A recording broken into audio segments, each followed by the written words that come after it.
बिहार में चुनाव है और इस चुनाव ने क्या क्या न रंग दिखाए। जी हां, सरकारी नौकरियों से लेकर नौकरियों के अवसर पैदा करेंगे, ये बीजेपी ने कहा। आरजेडी ने सरकारी 10 लाख नौकरियों की बात की। मामला कोविड तक भी पहुंचा। मुफ्त टीका देंगे कोविड का अगर हम सरकार में आए, ये बीजेपी ने वादा कर दिया। अब लेकिन मामला पूरे मुद्दे पर कहीं और पहुंचा है। तेजस्वी यादव ने आज प्याज की माला पहनकर चुनाव प्रचार शुरू किया और नए सिरे से महंगाई का मुद्दा अब बिहार चुनाव में उठा दिया है। 15 साल जो व्यक्ति रोजगार नहीं दिया, कारखाना नहीं लगा, गरीबी नहीं मिटा, वो अगला 5 साल काम कर रही है। अब गरीबी खत्म करना था तो गरीबी को नहीं आता।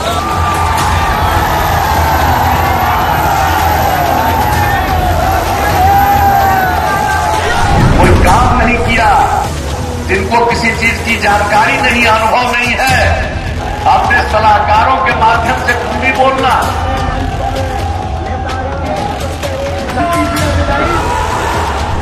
आप बताइए, अपहरण उद्योग चलता था कि नहीं चलता था? आज ये नौकरी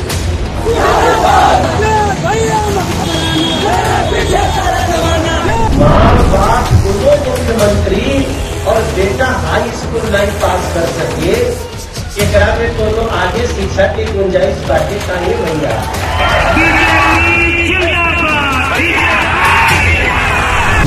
2014 के लोकसभा चुनाव में आंधी थी, तो वही आंधी मुझे याद तेजस्वी की दिखी।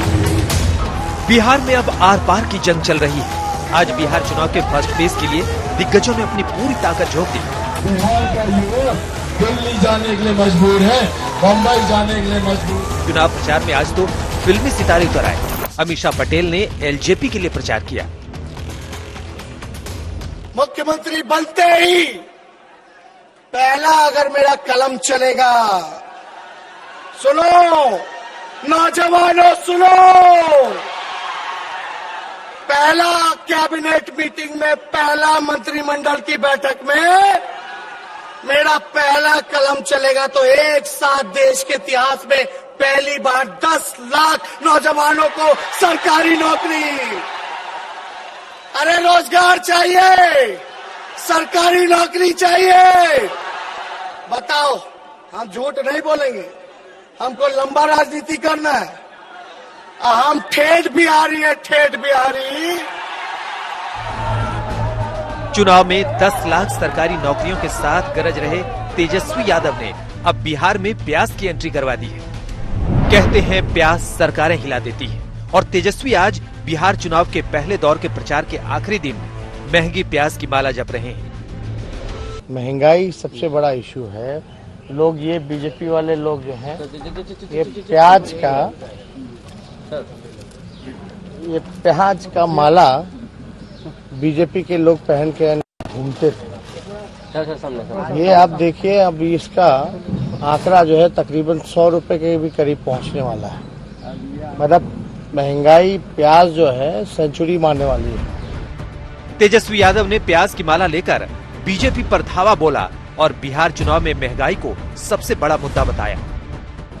आप बताइए, रोजगार नहीं है, नौकरी नहीं है, लोगों के खाने के लाले पड़े हैं, भुखमरी बढ़ी हुई है, महंगाई इतनी चरम सीमा पर पहुंच गई है कि छोटे मोटे जितने व्यवसायी थे इस कोरोना काल में, नोटबंदी के समय, सब लोग जो है व्यापारी तंग हो चुके हैं, तबाह हो चुके हैं और गरीबी बिहार में और बढ़ती जा रही है। और पेट्रोल डीजल महंगा तो हो ही रहा है, साथ में खाने पीने की जो चीजें हैं, जो प्याज है, वो भी जो है पूरी तरीके से महंगा हो चुका है। प्याज हो, टमाटर हो, हर एक चीज धीरे धीरे महंगाई बढ़ती जा रही है। ऑलरेडी देश का जीडीपी माइनस में चला गया है। हम आर्थिक संकट से गुजर रहे हैं, लेकिन ये लोग जो प्याज का रोना जो लोग रोते थे, 50 रुपए हो जाता था, 60 रुपए हो जाता था, लेकिन अब तो 80 के पार चला गया है ये। तो अब कहाँ है ये लोग? तो गरीब की तो पूरी तरीके से बिहार में एकदम देश भर में गरीबों को पूछा नहीं जा रहा है, उन पे हमले किए जा रहे हैं। बिहार में महंगाई का मुद्दा उछालकर तेजस्वी विरोधियों को प्याज के आंसू रुलाना चाहते हैं। लेकिन बिहार की जनता महंगाई और प्याज पर कितना रो रही है, आइए आपको ग्राउंड रिपोर्ट भी दिखा देते हैं। तो हम मौजूद है पटना के अंटा बाजार में, और क्या महंगाई वाकई एक मुद्दा बन पा रहा है। लोगों से पूछेंगे, सब्जी बाजार है ये, और यहाँ पर लोगों से ये जानेंगे कि क्या वाकई कीमतों में इजाफा हुआ है। बाबा, कितना में प्याज बेच रहे हैं अभी? 70 रुपए किलो। 70 रुपए किलो। पहले कितना था? कल पहले था 40 रुपए। ये कितने दिन से ये दाम बढ़ा है? 1 महीना से।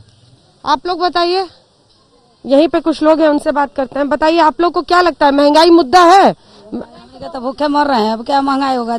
3000 महीना मिलता है, अब 5000 खर्चे है, तो हमने के खाएंगे कैसे अब? हाँ, सही बात है। 300 रुपए पसेरी प्याज है, 400 रुपए पसेरी आलू है, ये सब है। इतना महंगा है, गोभी सब्जी। सब्जी लेने जा रहे थे क्या? इतना महंगा हुआ है पहले से? महंगा क्या, आसमान छू रहा है। सब्जी महंगा है, बहुत महंगा है। प्याज का क्या हाल है? प्याज का तो बहुत बुरा हाल है। बाकी हरी सब्जी, गोभी, फूल गोभी, सबका वही हाल है। आज का माने 50 रुपये से कम कोई सब्जी नहीं है। ये कितने दिन से ये इजाफा है, ये जो बढ़ी है दाम? ये 1 महीना 1.5 महीना से। पहले लॉकडाउन के समय, जिस समय लॉकडाउन लगा था, उस समय बहुत सस्ता सब्जी था। आज का हाल है कि बहुत महंगा सब्जी है।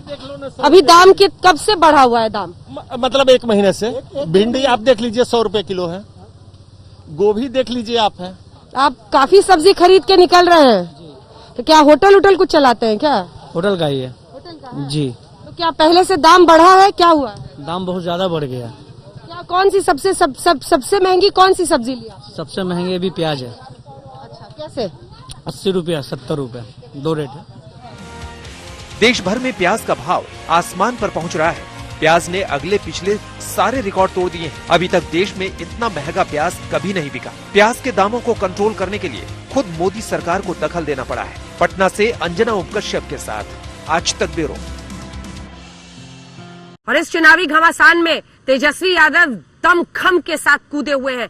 सवाल ये उठ रहा है कि कई जगहों पर नीतीश कुमार तमतमाए हुए दिखाई दे रहे हैं, तो तेजस्वी बड़े हमलावर हैं। तेजस्वी हालांकि अब तेज प्रताप अपने भाई के लिए भी खूब चुनाव प्रचार कर रहे हैं। समस्तीपुर गए थे वो रैली करने के लिए, और तेज प्रताप जो इस बार समस्तीपुर से चुनावी मैदान में है, वो कई तरह के नए नए रंग ढंग के साथ वोटरों को लुभा रहे हैं। देखिए, तेज प्रताप जी बड़े साफ दिल के आदमी हैं, जो है सामने है, सीधे हैं, सच्चे हैं, भोले हैं। ए नौजवान भाई, हसनपुर में हम क्रिकेट का स्टेडियम भी बनाने का काम करेंगे। कॉलेज के साथ स्टेडियम भी चाहिए कि नहीं चाहिए?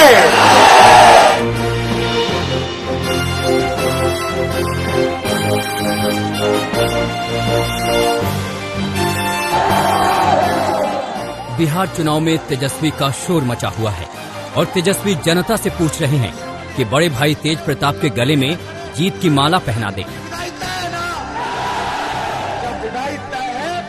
लालू यादव के बड़े बेटे और तेजस्वी के बड़े भाई तेज प्रताप बिहार में समस्तीपुर जिले की हसनपुर विधानसभा सीट से चुनाव लड़ रहे हैं, और आज भाई तेजस्वी यादव उनके प्रचार के लिए हसनपुर पहुंचे।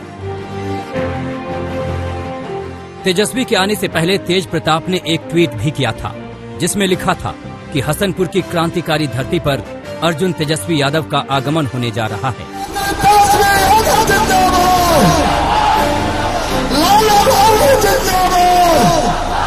हसनपुर लालू परिवार की पारिवारिक सीट में से एक रही है। दोनों भाइयों ने मिलकर इस सीट के लिए वोट मांगे, तो तेजस्वी ने सबके सामने बड़े भाई तेज प्रताप के पैर भी छुए। तेज प्रताप जी बड़े साफ दिल के आदमी हैं, जो है सामने है, सीधे हैं, सच्चे हैं, भोले हैं। ये अपने लोगों के लिए लड़ना जानते हैं। हम आपको बता दें कि तेज प्रताप यादव भी लगातार चुनाव प्रचार में जुटे हुए हैं। इस बीच जब उन्होंने कुछ बच्चों को क्रिकेट खेलते हुए देखा, तो वो खुद को रोक नहीं पाए और मैदान में उतरकर बल्ला थाम लिया। और जैसे ही तेज प्रताप ने बल्ले से शॉट लगाया, तालियां बज गईं। बड़े भाई ने क्रिकेट खेला तो मुख्यमंत्री पद के दावेदार छोटे भाई तेजस्वी यादव ने हसनपुर में क्रिकेट स्टेडियम बनवाने का वादा भी कर दिया। ए नौजवान भाई, हसनपुर में हम क्रिकेट का स्टेडियम भी बनाने का काम करेंगे। चाहते होगे कि आईपीएल का मैच हो, चाहते होगे इंटरनेशनल मैच हो, यहाँ का लोग खेल कूद में भी आगे बढ़े, पढ़ाई में भी आगे बढ़े, कॉलेज के साथ स्टेडियम भी चाहिए कि नहीं चाहिए? तो हर एक वो भी मिलेगा। तेज प्रताप यादव हसनपुर के वोटरों को लुभाने के लिए अपने ही तरीके अपना रहे हैं। बच्चों के साथ क्रिकेट खेलना हो,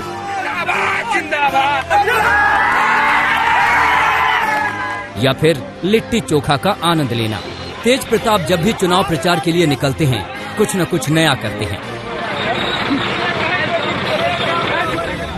ये दृश्य भी वाकई देखने लायक था जब तेज प्रताप गाड़ी की छत पर गद्दा रखकर पालथी मारकर बैठ गए और लोगों से हाथ जोड़कर वोट की अपील करने लगे।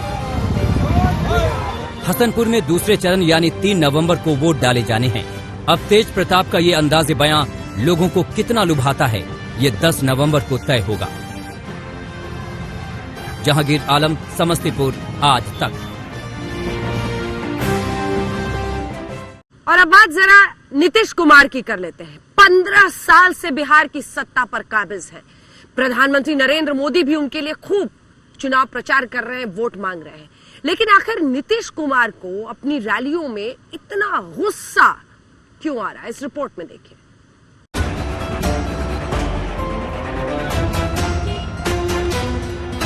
ये बिहार की राजधानी पटना है। चुनावी माहौल में पूरा शहर पोस्टरों से पटा पड़ा है। प्रधानमंत्री मोदी और तेजस्वी यादव के बड़े बड़े होर्डिंग्स लगे हैं। लेकिन यहाँ गौर करने वाली बात यह है कि नीतीश कुमार के पोस्टर कहीं नहीं है। एनडीए की तरफ से मोदी के ही पोस्टर लगाए गए हैं। और नीतीश रैलियों में क्या कह रहे हैं, अब जरा ये भी सुन लीजिए। सब लोग जानते रहे कि नीतीश कुमार जी भाषण देले बाड़े, घूम घूम के कहते रहे कि बिहार में समुंदर नहीं ना है, लैंडलॉक्ड स्टेट है, जमीन से घिरा हुआ है, इसलिए कारखाना नहीं लग सकता। नीतीश जी, आप थक चुके हो, आपसे बिहार संभलने वाला नहीं है। तो इसलिए हम लोग तो काम करते रहे और जानते हमको प्रचार में रुचि नहीं है। बहुत लोगों की रुचि बयानबाजी और प्रचार में ही है, काम में रुचि नहीं है। हमारी रुचि काम में है। लोग देख लें पहले क्या था, आज क्या है, और नई पीढ़ी के लोगों को बता दें। वैसे बिहार में चुनाव में एक बात और देखने को मिल रही है। नीतीश कुमार बार बार भड़क जाते हैं, उन्हें गुस्सा बहुत आ रहा है। ये सब क्यों हो रहा है, नीतीश कुमार के गुस्से से ही समझने की कोशिश करते हैं। यहाँ पर ये सब हल्ला मत करो। तुमको अगर वोट नहीं देना है मत दो, बिल्कुल। लेकिन जरा बताइए भाई, ये हल्ला कर रहा है सही है कि गलत है, जरा बोलिए जोर से। अब सुन लिया ना, जिसके लिए आए हो यहाँ पर उसका वोट और बर्बाद करोगे। वो हमारे ही साथ था, छोड़ करके भाग गया उधर ना, कैसा बीमार पड़ा था, उसके लिए हम लोगों को कितनी चिंता थी। आज यहाँ पर आए हो तो मत देना ना, तुम मत देना। तुम 15-20 लोग हो या हजारों लोग हैं, उसकी फिर एक बार ताली उठा लीजिए एकदम पूरा। देख लो, अरे देखो ना पीछे, अगल बगल देखो ना, देख लो तो तुम लोगों को समझ में आ जाएगा। और जिसके लिए कर रहे हो, ये सब लोग तुम लोगों का पूरा जवाब दे देंगे। न कोई ज्ञान है, न कोई अनुभव है। हम समाज को एक करने में लगे, अब वो लोग लगे हुए समाज को फिर बांट दो, फिर झगड़ा का माहौल पैदा करो। आप लोग देख रहे हो, आप लोगों को कोई यहाँ कुछ नहीं करेगा।